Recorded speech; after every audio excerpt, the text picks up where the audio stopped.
Saludos a todos. Vamos a continuar con la sección que corresponde a nuestro capítulo, a nuestro episodio número 22, nuestro video número 22 sobre la exégesis de Judas. Y estamos analizando ahora los versículos 18 al 19. Faltó algo que dialogar en el video anterior y que es necesario que en estos momentos lo presentemos. En el versículo 18 y 19, los versículos 18 y 19, que dice así: los que os decían, en el postrer tiempo habrá burladores, que andarán según sus malvados deseos. Estos son los que causan divisiones, los sensuales, que no tienen al Espíritu. Al analizar la última frase, los que no tienen al Espíritu, que no lo amplíe demasiado en el video anterior, nos habla acerca de que estas personas que ingresaron a la congregación que recibió la carta de Judas tienen una percepción unidimensional de su contexto en general, de su contexto social. Cuando hablamos de una percepción unidimensional, ellos, los que ingresaron, solamente toman en consideración el aspecto en el cual ellos son los más importantes. Ellos son los que importan. Para ellos no hay un más allá. Para ellos las instrucciones que Dios ha proporcionado son consideradas mínimas, de poca importancia.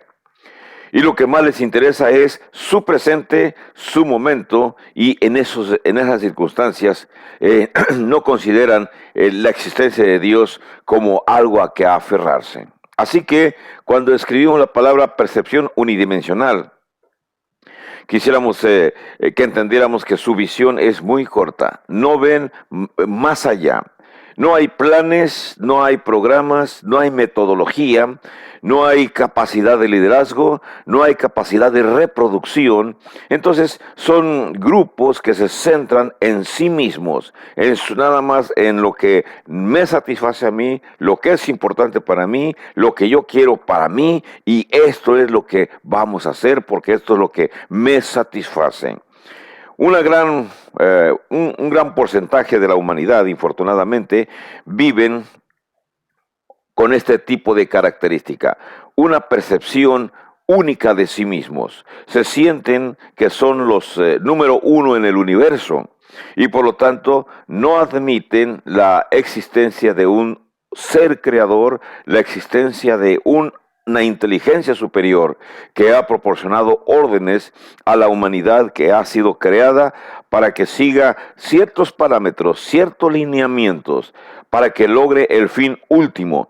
El fin último es lograr estar con Él después del juicio final, de acuerdo a la información que nos proporciona la Biblia. Así que entonces, este grupo que ingresó a la congregación tienen una percepción muy sencilla, muy pequeña de su entorno y de su futuro. No conocen más, por eso su actuar vamos a decir que es reconocible, puesto que solamente quieren vivir el hoy, el presente y el ahora. No tienen al Espíritu. Bueno, finalizo esa sección del análisis contingente de Judas y vamos a hacer una especie de síntesis de todos los puntos que hemos visto en esta etapa número 4. ¿Y cuáles son?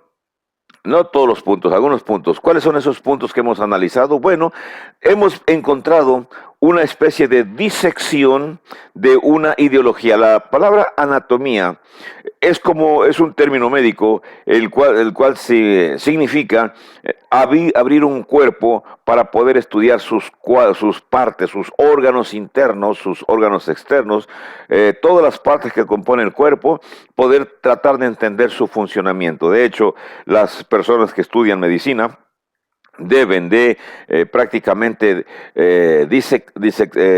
dividir un cuerpo, analizarlo completamente para que tengan un conocimiento pleno de cómo es el cuerpo humano, para que después puedan entender el funcionamiento, los padecimientos y entonces diagnosticar los males que el humano que están atendiendo tiene en su organismo. Así que, como estamos hablando del cristianismo, este grupo tiene una ideología. El grupo que ingresó a la congregación tiene una ideología, tiene un pensamiento, tiene un objetivo y lo hemos analizado. No, no es última. Este análisis es un ejemplo nada más de cómo podemos hacer un análisis de lo que estamos estudiando. Usted, en su lugar donde se encuentre, cuando usted va a analizar un texto, lo mismo también va a hacer. Va a lo último, vas a hacer un análisis general de lo que está viendo. Generalmente se le llama una conclusión y bueno, la va a presentar al grupo que le va a transmitir el conocimiento. Aquí es lo que tenemos entonces como resultado del análisis y la categoría analítica que se ha utilizado para poder llegar a estas conclusiones. Les recuerdo otra vez, no soy un especialista en términos teológicos, pero simplemente hago una presentación de la forma sencilla en que usted puede hacer una interpretación adecuada de algún texto bíblico allá donde usted se encuentre. Primero, el resultado nos llevó a estas conclusiones. Número uno, la autoridad que las personas que ingresaron al grupo tienen en estos momentos o que presentan en estos momentos es una autoridad antirrevelacional. Antirrevelacional significa antibiblia. No están presentando argumentos bíblicos para mostrar sus razonamientos. Ya leímos versículos 19, que son divisionistas y que son sensuales. Entonces, su autoridad, su manera de actuar, no está basada en la revelación bíblica, sino está basada nada más en su propia personalidad, en lo que ellos perciben que es lo adecuado para su satisfacción personal, para sentirse bien. Incluso usan la frase, es que aquí estamos bien, nos sentimos bien. Es humanismo simplemente, es naturalismo, no es cristianismo. En el cristianismo, el cristiano sacrifica lo que hace sentirse bien con tal de que el siguiente o el prójimo o el hermano, el miembro de la congregación no sufra problemas. Cuando presente con ustedes el estudio de Romanos, vamos a analizar las cuestiones que aparecen en Romanos capítulo 15 acerca de cómo tratar al hermano débil. Capítulo 14, capítulo 15, cómo tratar al hermano débil, así como Pablo le escribió a los romanos. Y vamos a analizar eso. En estos momentos estamos con esta cuestión. Su actitud entonces es antibíblica, no usan la Biblia como su base para presentar sus argumentos y es liberal. Liberal quiere decir, en su pensamiento puede entrar cualquier actitud, cualquier situación personal. No importa su pasado, no importa su presente, no importa cómo están viviendo, eso no tiene importancia. Lo que tiene importancia es que ellos deben de sentirse bien, porque ese es su fin último, sentirse bien como están y no admitir ninguna reconvención, ninguna llamada de atención. La epistemología, que es la categoría analítica, es querer saber por qué saben lo que saben, o por qué hablan de lo que hablan, o por qué tienen lo que tienen.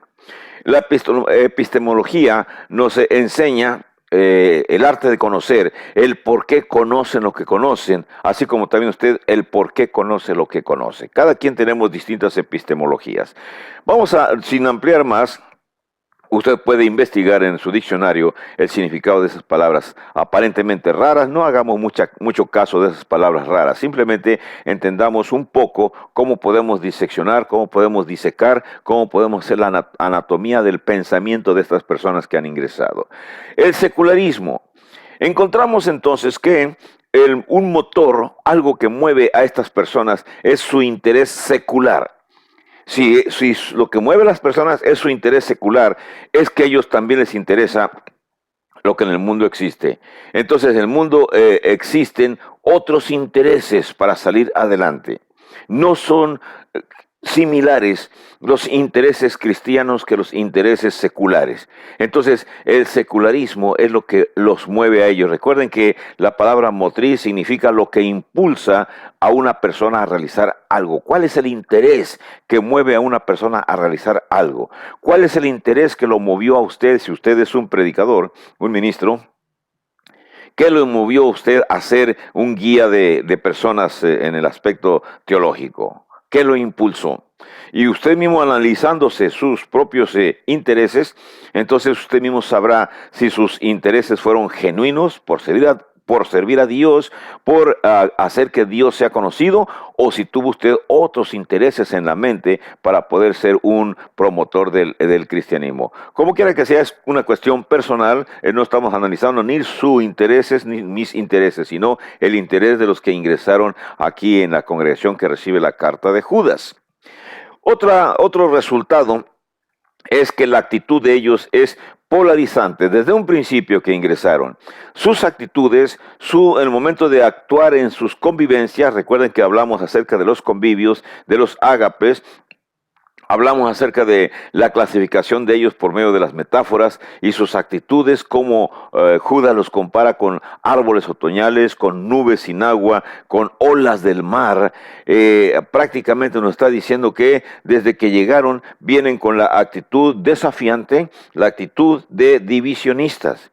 Quieren polarizar el grupo, inmediatamente quieren causar impresión para que los miren, el grupo los miren a ellos y digan, aquí estamos nosotros, los que acabamos de llegar, y nosotros tenemos mejores ideas que el que les está a ustedes enseñando. Por lo tanto, vamos a comenzar el proceso poco a poco de inyectarles a ustedes lo que significa ser de verdad inteligente. Y entonces van a conseguir el fruto o el producto final. Esa es la categoría analítica. Como en un proceso de producción de cualquier asunto, en las fábricas, por ejemplo, fábricas de televisión, hay obreros que extraen los minerales, hay obreros, hay personas que los minerales los preparan para hacer las partes que correspondan para fabricar, por ejemplo, una televisión. Hay obreros que después ya hacen las piezas de distintas fábricas, hay personas que arman el rompecabezas, hay personas que se dedican a la venta y después de la producción viene la venta, porque el producto final que se busca es que cuando se venda el producto final, entonces ya vienen las ganancias para todas las personas que estuvieron involucradas en el proceso. Bueno, ¿cuál es el producto final que las personas que ingresaron a la congregación estaban buscando? Bueno, estaban buscando polarizar o dividir.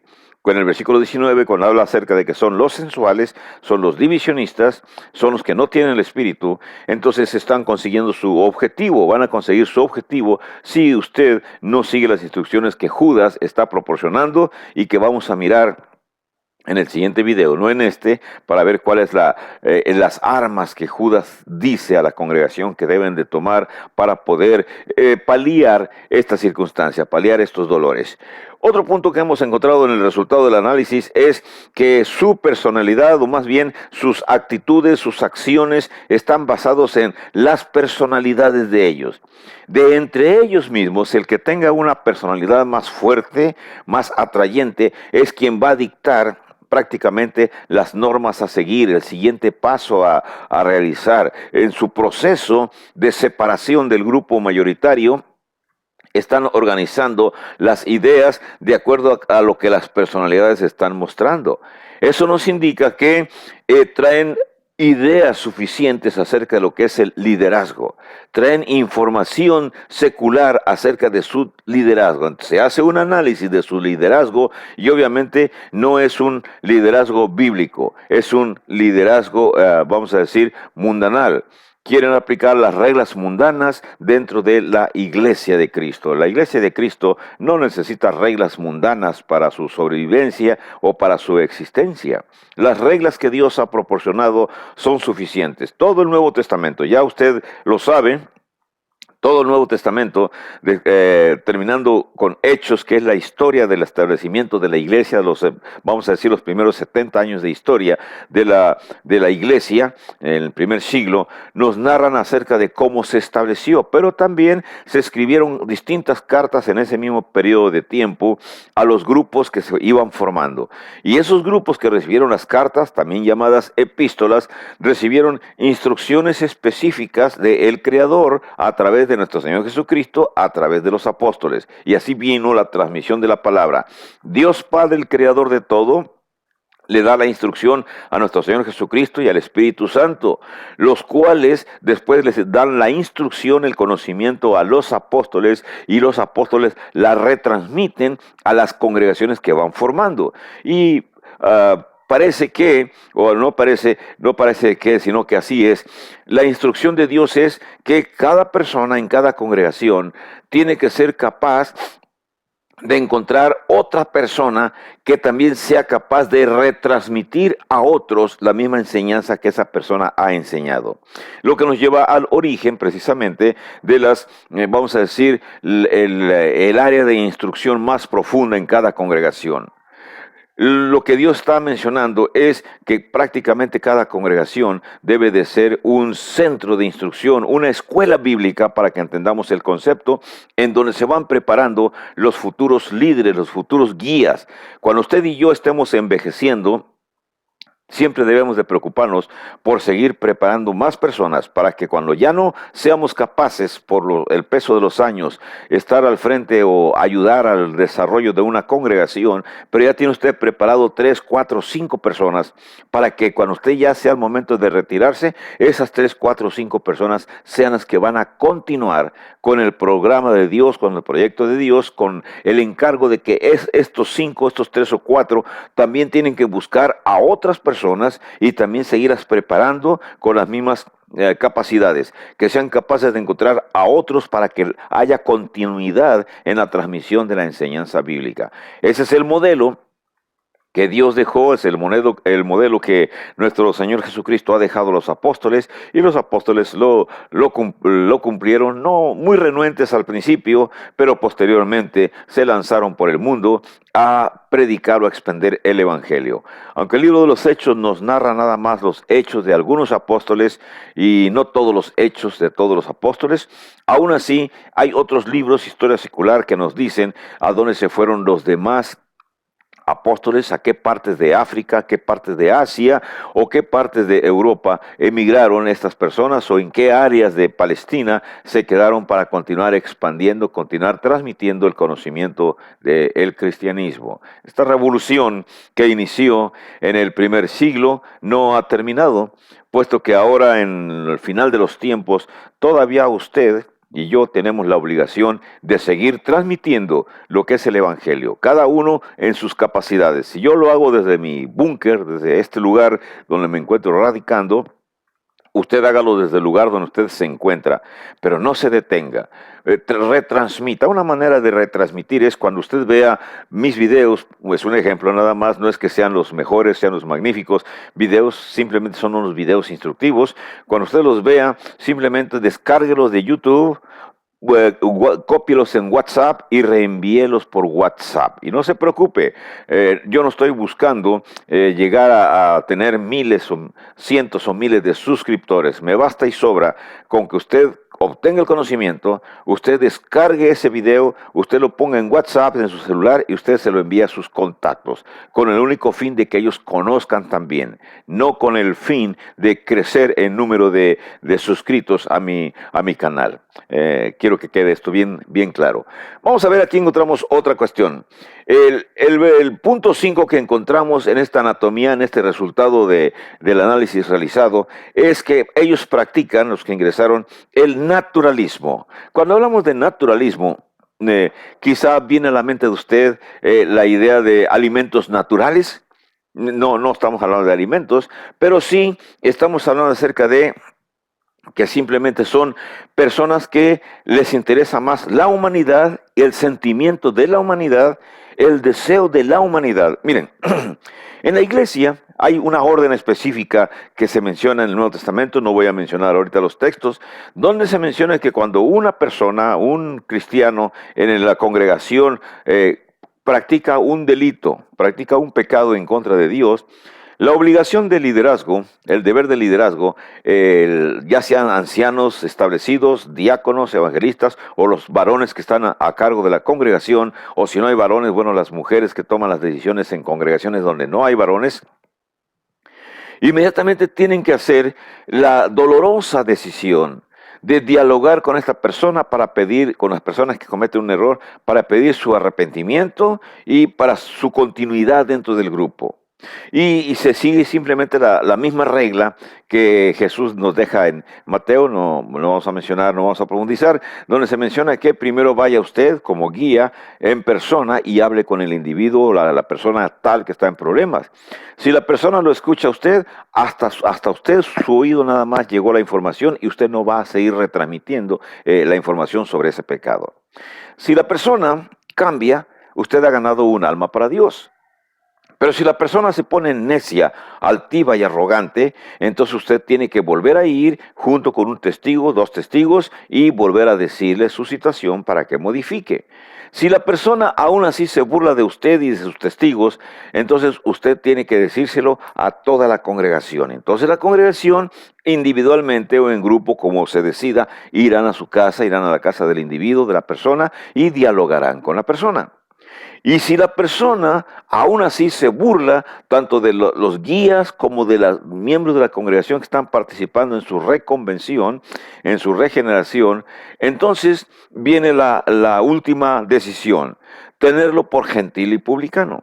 Y tenerlo por gentil y publicano significa prácticamente expulsarlo de la congregación donde estamos acá reunidos, donde nos reunimos todos. Y esas acciones son dolorosas, porque dejan una secuela de odio, secuelas de resentimiento, increíblemente. Porque el que cometió el delito no lo va a aceptar, no lo va a reconocer, le va a decir no se meta en mis asuntos porque lo voy a acusar ante las autoridades civiles de que usted está interviniendo en un asunto personal.